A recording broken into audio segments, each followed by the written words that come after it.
I'm going to start with a new chapter today. This is second chapter from your accounts textbook, that is accounting principles. So accounting principles is the rules and regulations which a business concern follows while maintaining its accounts. Okay, so here in this chapter you will be learning about accounting concepts, various assumptions. Then you will learn about accounting conventions, various customs and traditions which are followed in preparation of books of accounts, and also you'll see certain standards on which this accounting work is based upon. So to begin with the concept, these all are made over a period of time through the experiences. These concepts, conventions and standards are been set up by the people, so that the work of accounts is same all over the world. Wherever you go, these are the procedures which are followed. Yes, there are certain standards which are different from country to country, otherwise everything whatever is done in accounts, it's same all over. Okay, so to begin with concepts, accounting concepts, what I'm going to start today, these are basically the assumptions, or let us say the conditions or the postulates. Postulates means suggestions upon which the accounting work is done. So the first and foremost concept of business accounts we have is business entity concept. So business entity concept means entity means a separate unit. So here in this concept what it is being told is business is different from its owner. Whatever your personal records and your business records are to be kept separately. That is what business entity concept it says. So to treat the business as a separate person, an artificial person. Artificial person means somebody is there, but it is artificial, it is imagination.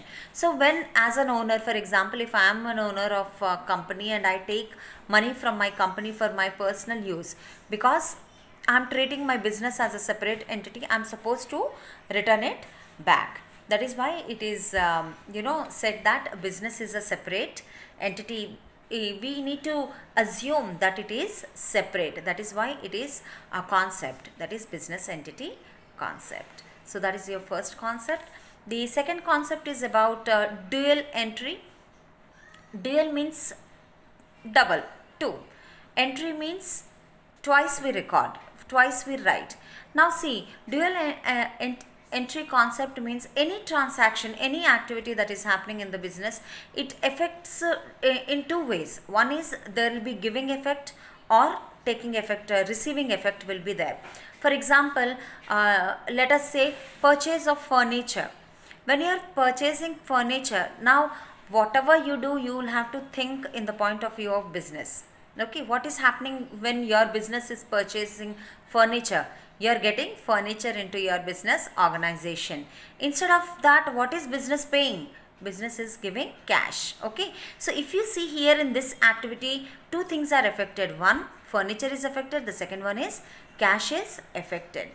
So to put a clear to know clearly what has happened in furniture, what has happened with the cash throughout the year, we write it separately. Furniture, all the details pertaining to the furniture will write in one corner, and all information regarding the cash will be written somewhere else. So what I mean to say is that two different accounts will be prepared.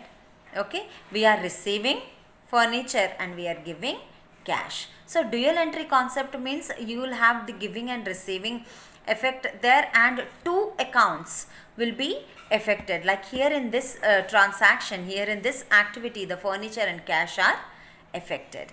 So that is your second concept. The third concept is business is a going concern concept. Okay, going concern concept. You will have to assume, you will have to think that business is it's going, it's continuing. Not that means it will only when there is state of liquidation. State of liquidation means complete closing down of business. You will have to assume that till then it is going to go and keep on going. That is why every year Because it is a going concern concept, every year the owner tries to find out whether he or she has made profit or loss. That is what is about going concern concept. Next we have is cost concept. Cost concept means when we are purchasing an asset, I'm sure you all know what is the asset. Again, it is of two types: fixed assets, tangible and intangible assets. So if we are talking about cost concept, when we purchase any asset, let us say we bought machinery into the company. So when we buy that machinery, whatever price we have paid for the machinery, we record it in our books of accounts. Not that maybe after 2 months the rate of the machinery may go down or it may increase, but then we don't make any changes in our books of accounts. So whatever we have exactly spent, we write that. That is what is cost concept. But these assets, because we use them in our company on a regular basis, its value decreases. Okay, for example, let us say you have got a bike for yourself. Can you sell that bike for the same amount after 1 year? If you want to sell, you cannot. Why? Because there is, reduction in the value, loss in the value of that particular asset. That is what is called as depreciation. Calculation of depreciation and all you will learn in your second year intermediate in detail.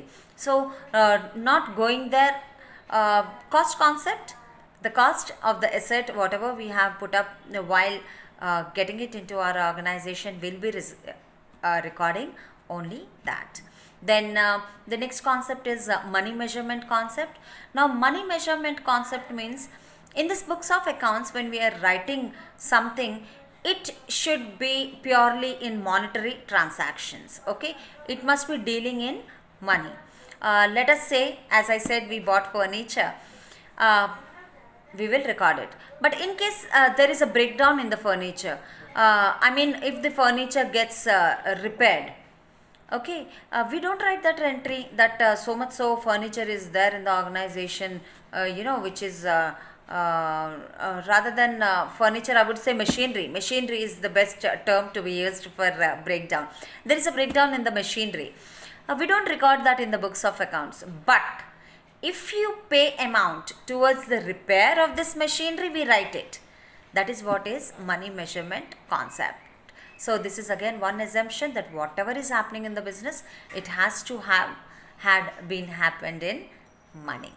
Okay, so that is one concept. And the next concept is accounting period concept. Accounting period concept means every business organization, yearly they close their books of accounts. All the dealings, all the activities pertaining to that year will be closed to know whether we made profit or loss, or the financial position of the company, how strong or weak the company is, what changes could be made to make the company even more stronger. Okay, what kind of decisions are to be taken, and so on will be done when we come to know what exactly is happening in the business. So to know that, this accounting period concept is put, where every year the books of accounts are closed, and whatever balances are left, they'll be taken to the next year, and the work will go on from there. Okay, so that is about accounting period concept. Next we have accrual concept. Accrual means accumulation. Accumulation means increase. It could be in revenue, or it could be the expenditure. Revenue, you all know whatever amount the company is getting, and expenditure whatever the company is paying. Okay, so all those amounts are also recorded. Okay, that is again one concept, one assumption of the business. It might not be related to that particular period. It could be the previous year's amount, or the amount which we have accumulated, which we have kept aside for the future. So the amounts which we have to receive, that is called as outstanding. Okay, yet to receive. And the amounts which we have already received, or we have kept aside, that is called as prepaid. Okay, means we have already paid. So this is what is accrual concept is all about. Not only the information regarding that particular accounting period is recorded, but also the outstanding expenses, any if we have to receive, that is recorded, and also the prepaid expenses. The next concept we have is matching concept. In matching concept, every business organization, it matches its revenue with its expenditure so that it can come to know its income. So that is about matching concept. The last concept we have is a realization concept. Realization means thinking, realizing. Now what are we realizing here is when we are selling something or giving something, if we receive cash, it's well and good, but if we are doing credit transaction, so it is a realization that we will receive it. Okay, credit means when you are giving it to someone or receive it from there. So that is about realization concept. Okay, that you will receive that amount back, you'll be creditors over there, and your debtors will pay you back. So that is about realization concept. These are different concepts, dear students. Just go through this video because it isn't easy, I'm sure. If possible, watch it twice and get your doubts ready. Whenever I'll be conducting the Zoom meeting, you can clarify your doubts there. You all have a good day.